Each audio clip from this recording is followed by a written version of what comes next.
My name is Melissa Street, and I'm a makeup artist for film and TV. Today I'm going to talk to you guys about Dermaflage and how you can incorporate Dermaflage into your makeup kits for bridal and for red carpet, or for beauty just in general. Here's what I find. In bridal especially these days, piercings, tattoos, right? All of that seems to be something that either people want to appreciate or they want it taken away, one or the other. And it's really about the bride and her bridesmaids, right? If the bride has her gauges and her piercings and all of that, and she's gonna rock them on her day, then it really doesn't matter if she's not, if she doesn't, but her best friend does, maybe there's a thing there, okay? So Dermaflage actually does a lot of things. It fills in very naturally those piercings. If you're working with, say, the mother of the bride, and she has some worry lines, she has those deep 11 lines. The bride situation seems to be always like, the bridal situation really seems to be like, how much money do I have to pay for photoshopping and makeup and retouching and all that kind of stuff. So Dermaflage will help in that situation too. So we're going to start with the piercings, okay? So Amanda is my model, lovely Amanda.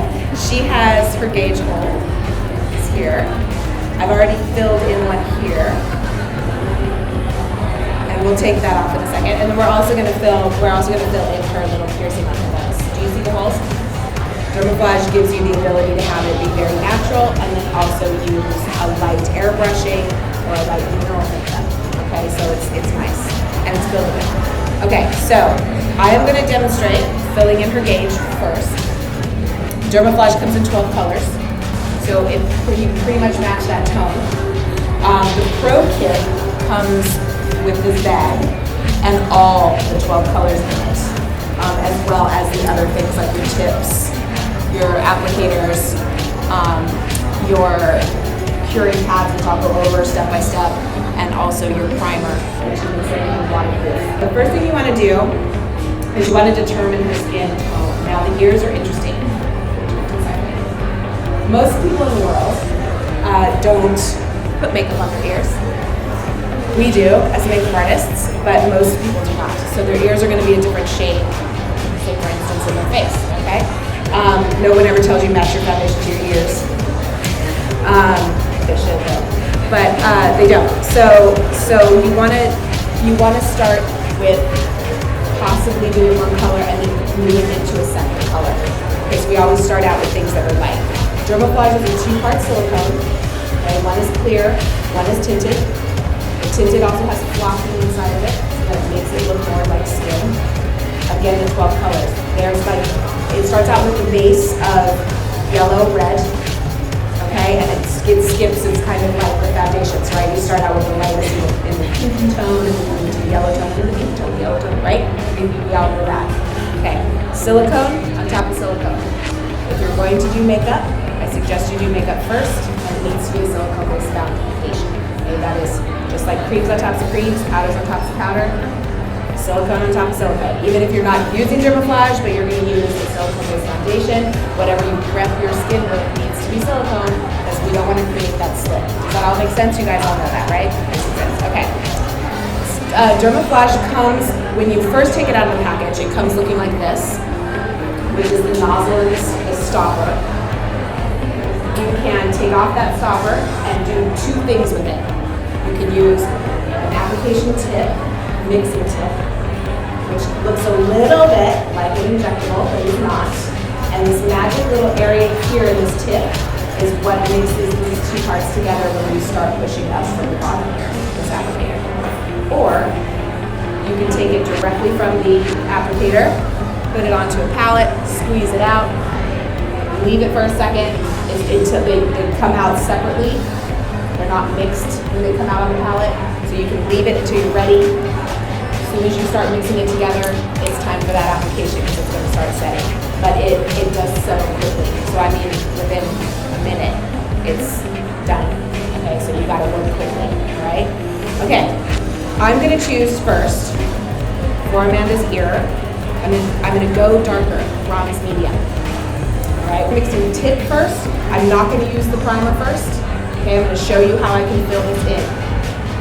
Then I'm going to go back and sweep over with a different color, and that's when I'll do it without the mixing tip. Okay, so you guys can see the difference. Pushing up really, really slightly. I'm talking really, I don't like it to go, woo, you know, like the second it starts moving, it's curing, so you don't want to use too much. Can you see that? Okay. As soon as it reaches the tip, I'm going to start filling in the hole. And it's going to grab onto itself. Make sense? I'm going to leave that like that for a second. See that? And you go ahead and cure it. With pads. These pads are the Magic Skin Tone Curing Pads or setting pads. Okay? Put that on. Light pressure. What I found earlier when I was doing your ears is the more pressure I pushed, the wetter her ear got. Not okay. You don't want to create the redness. So we're going to cure it. The thinnest application of Dermaflage, like your thinnest application, will take maybe 30 seconds. Your heavier application, which this would be heavier because you're filling in something that's concave and that also doesn't have a back to it. Okay, so you're putting more and more and more product in there. Give it a couple minutes, okay? For this demo purpose, I'll go a little faster, but the pad is silicone used over and over and over again, cleaned with 99% alcohol, and does have texture in it to create that realness of skin. So if you were going to use this without wearing makeup, that's what that's for as well, okay, to create that realness. Okay, so that's the first run of it. Woo. Okay, now we're going to fill it in a little bit more. And I'm going to switch over to a golden fair, and I'm going to do it different ways. You saw the mixing tip already. I'll do it from the palette. Yeah, you know what I'm doing. The thing about these tips, guys, too, is what Kathy's just doing. She's taking it off. One-time use, unfortunately. Mixed it through. This gets coagulated and gets cured. So you cannot use this tip again. You can't clean it. Okay, yes, and then you want to make sure that's not on. So when I just took it out and put it on the palette, it comes like this. 2 parts, hasn't been mixing. As soon as I mix it, then I start working. Jump down to a much lighter color for her, still with the yellow undertone. Thin.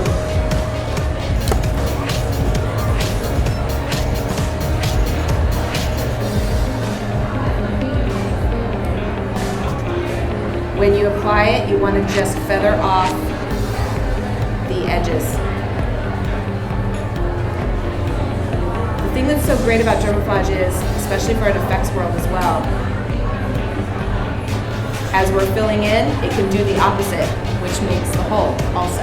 Okay, so you fill in the hole, you can make the hole too. So if you're doing effects work and you want to make that bullet hole, you can do it just by building it up. Back to the pads. I'm using 2 just because it's a hole straight through. So in case it's coming out the backside. A little bit of pressure. I love this product so much because I'm telling you, these little holes here in my world now of high definition, anybody who works in film and TV knows, and we're on 4K, 5K, 6K, now we're going to 7K. Help us, okay? I mean, every blending of every stroke of every brush, everything, it's awful. We see it all. This stuff is at least not as detectable, okay? Especially on those 4Ks. You can definitely fill in these holes, fill in, you know, before it was there, and it looks like a hole, and there's nothing I could have done about it.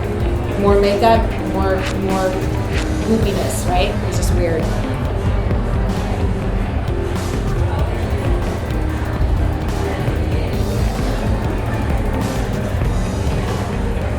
Okay, so let's let that sit there for a second. Okay, any other questions about gauges, piercings, anything? Okay, I'm gonna take this off, watch. When you take it off, you simply just peel it.